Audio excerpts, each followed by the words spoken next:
Alors, le point de départ, c'est pourquoi est-ce que les économistes, la plupart des économistes, vous avez deux exceptions ici, Michael et moi, mais pourquoi est-ce que la plupart des autres économistes ne parlent quasiment jamais d'énergie, hein? Vous avez des grandes sommités, par exemple quelqu'un comme Olivier Blanchard, qui jusqu'à une date récente était l'économiste en chef du FMI, qui produit régulièrement un papier pour dire l'énergie n'est pas un sujet, nous sommes devenus quasiment indépendants de la quantité d'énergie que nous consommons, dormez tranquille. En fait, ce qui rassure la plupart des économistes de la profession, c'est un petit résultat qu'on appelle le théorème du cost share, ou de la part du coût de l'énergie dans le PIB. Donc c'est exactement ce à quoi faisait allusion Larry Summers dans la citation que vient de vous donner Michel Le Petit. Parce que ce théorème-là, qui est un petit résultat qu'on apprend en microéconomie en première année d'université, il vous dit au fond la dépendance de la croissance du PIB à la consommation d'énergie, elle doit être égale à la part de l'énergie dans le PIB. Or, il se trouve que la part de l'énergie dans le PIB, à cause de la faiblesse du prix de l'énergie, elle reste très faible. Là, on vous a mis la part de l'énergie dans le PIB américain. Et donc, vous voyez qu'à part un petit choc en 1979, au deuxième choc pétrolier, où elle monte à 14%, le reste du temps, elle tourne autour de 8%. Et donc, la plupart des économistes en concluent que nous dépendons très peu de l'énergie, et c'est ce que Larry Summers, dans la citation de tout à l'heure, tournait en dérision. Alors maintenant, là, je vous montre un graphique qui a été réalisé par Jean-Marc Jancovici, qui vient de s'asseoir. Si on regarde néanmoins la quantité, et non pas les prix, parce que vous voyez que dans le graphique précédent, ça, c'est les prix. Vous regardez la part du coût de l'énergie, c'est des dollars. Dans le PIB, c'est encore des dollars. Maintenant, si vous regardez les quantités, vous mettez en abscisse la quantité d'énergie consommée, là c'est l'énergie primaire, et en ordonnée le PIB, et vous commencez en bas à gauche en 1960 et vous terminez en haut à droite en 2010, si je me souviens bien, en 2011. Et vous voyez qu'en gros, on obtient une ligne quasiment droite, enfin une courbe quasiment linéaire, parce que, d'une certaine manière, on n'a pas, au niveau mondial, on n'a pas beaucoup évolué entre 1960 et aujourd'hui. On a besoin de consommer la même quantité additionnelle d'énergie, à peu de choses près, pour produire $1 de PIB mondial de plus. Et donc, ça veut dire que, si vous regardez ce schéma-là, vous voyez qu'il n'y a quasiment pas de découplage au niveau mondial entre la croissance du PIB et la croissance de la consommation d'énergie. Ce sujet-là est fondamental, puisqu'au fond, le grand thème de la croissance verte, qui est en train de monter en ce moment dans le débat public, suppose quelque chose comme un découplage à un endroit ou à un autre. C'est-à-dire la possibilité pour nos économies d'augmenter le PIB, de faire de la croissance, mais d'une manière qui ne provoque pas l'augmentation des émissions de gaz à effet de serre et donc qui ne passe pas par l'augmentation de la consommation d'énergie fossile. Si on regarde toute énergie confondue, ça a l'air très très mal parti puisqu'on ne l'a pas fait du tout depuis les 50 dernières années. Si on regarde au niveau du pétrole seul, là, la situation est un peu meilleure puisque vous voyez qu'il y a une rupture de pente au milieu des années 70, ça c'est les chocs pétroliers, et que la pente après le choc des années 70 est légèrement plus verticale, si je puis dire, qu'avant. Ça veut dire qu'on a besoin de consommer moins de pétrole pour produire $1 de plus en PIB après les années 70 qu'avant. Donc il y a eu une amélioration de l'efficacité énergétique globale dans l'usage du pétrole au niveau mondial à partir des années 80. Mais la mauvaise nouvelle, vous voyez, c'est qu'à partir des années 80, on est de nouveau linéaire. Donc en réalité, on a fait un gros effort, le secteur industriel occidental a fait un gros effort dans les années 80, et depuis lors, il n'en a pas fait beaucoup. Il n'a pas fait beaucoup de progrès. Donc tout l'enjeu de la transition énergétique, de mon point de vue, c'est celui-là. Il y a peu de chances qu'on arrive à avoir un découplage toute énergie confondue. Et si vous demandez à un physicien comme Bob Harris, qui est dans l'Assemblée, il vous dira de toute façon, les physiciens savent très bien qu'il ne se passe rien en ce bas monde sans utiliser l'énergie. Donc ne croyez pas que vous arriverez à augmenter le PIB sans utiliser l'énergie davantage, sauf à trafiquer la définition du PIB. Et vous savez que c'est une tentation très forte aujourd'hui. Par exemple, l'OCDE a proposé récemment d'inclure la prostitution dans le calcul du PIB pour faire augmenter le PIB. Voyez. Évidemment, si on s'amuse à ce genre de drôlerie méthodologique, on arrivera peut-être à faire augmenter le PIB sans augmenter la consommation d'énergie.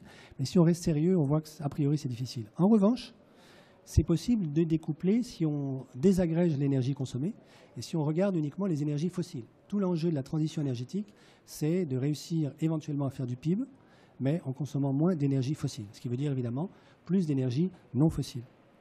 Alors, jusqu'où va la dépendance de notre économie à la consommation d'énergie? Ça, c'est un travail que nous avons fait avec Zeynep Karaman, qui est assise ici, à l'intérieur du Shift Project, donc le think tank qui organise cette conférence.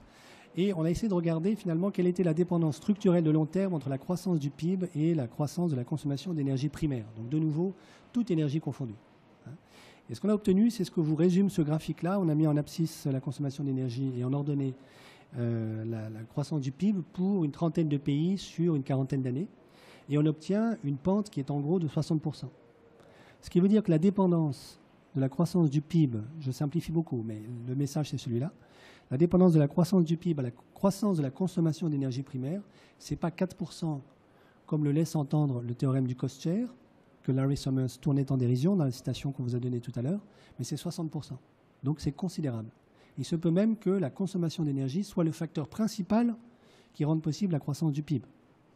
Et du coup, les économistes, quand ils entendent ça, ça leur éveille toute une série de questions qui sont ouvertes depuis une trentaine d'années, une quarantaine d'années aujourd'hui, puisque la plupart des grands modèles qu'utilisent les économistes, je pense par exemple au modèle de croissance de Solow, pour ceux qui connaissent, sont des modèles qui expliquent au mieux 40% de la croissance. Et sont des modèles dans lesquels il n'y a pas d'énergie.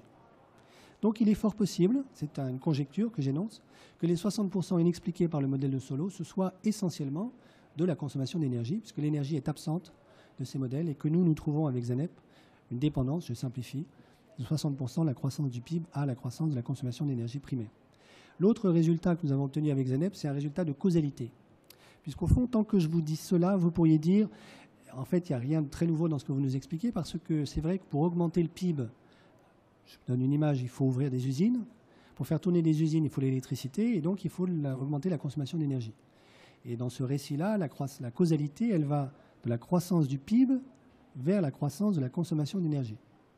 Donc, dans ces conditions, on pourrait dire que ce n'est pas très étonnant que vous trouviez statistiquement que la croissance du PIB dépend très fortement de la croissance de l'énergie. Mais au fond, c'est pas une contrainte sur l'énergie ne nous contraindra pas forcément immédiatement dans la croissance du PIB. Ce que nous avons trouvé avec ZENEP, c'est le contraire. C'est qu'en réalité, sur la trentaine de pays que nous avons étudiés, sur les 40 années sur lesquelles nous avons étudié ces pays, la causalité va de la croissance de l'énergie consommée vers la croissance du PIB. C'est bien l'augmentation de la consommation d'énergie qui rend possible l'augmentation du PIB. Pourquoi est-ce que ceci va nous poser des problèmes à nous économistes et du coup est un défi considérable pour l'ensemble de la planète, mais aussi pour la communauté des économistes? C'est parce que nous sommes tellement habitués, nous économistes, à raisonner avec des prix que nous avons beaucoup de mal à raisonner avec des quantités, ce que j'ai fait jusqu'à présent. Si on regarde les prix, on constate que les prix de l'énergie, et là je vous ai mis le prix du pétrole, ne sont pas du tout des prix d'équilibre spot du marché de l'énergie. Alors là, je vous ai mis en rouge, c'est le prix du Brent, hein, qui est un des indices du prix du pétrole. Et en bleu, vous avez l'état du marché spot du Brent, c'est-à-dire si vous avez des barres bleues vers le haut, ça veut dire qu'il y a un surplus. Et si vous avez des barres vers le bas, ça veut dire qu'il y a un déficit. Hein, c'est-à-dire que la demande est supérieure à l'offre. Bon. Et on n'observe pas du tout que le prix s'ajuste de manière à équilibrer l'offre et la demande sur le marché du Brent. Pas du tout. Donc, ça veut dire que le prix du pétrole n'est pas le prix d'équilibre de l'offre et de la demande sur le marché spot du pétrole. Alors, les spécialistes du marché du pétrole le savent très bien. Ce n'est pas une découverte pour eux. Mais pour les économistes, c'est très embêtant parce que ça veut dire que le prix du pétrole n'est pas un prix du type de ceux que les économistes sont habitués à analyser, puisque ce n'est pas un prix d'équilibre sur un marché. C'est un prix qui dépend de toute une série de considérations, mais pas d'abord et prioritairement l'égalité de l'offre et la demande sur le marché spot du pétrole.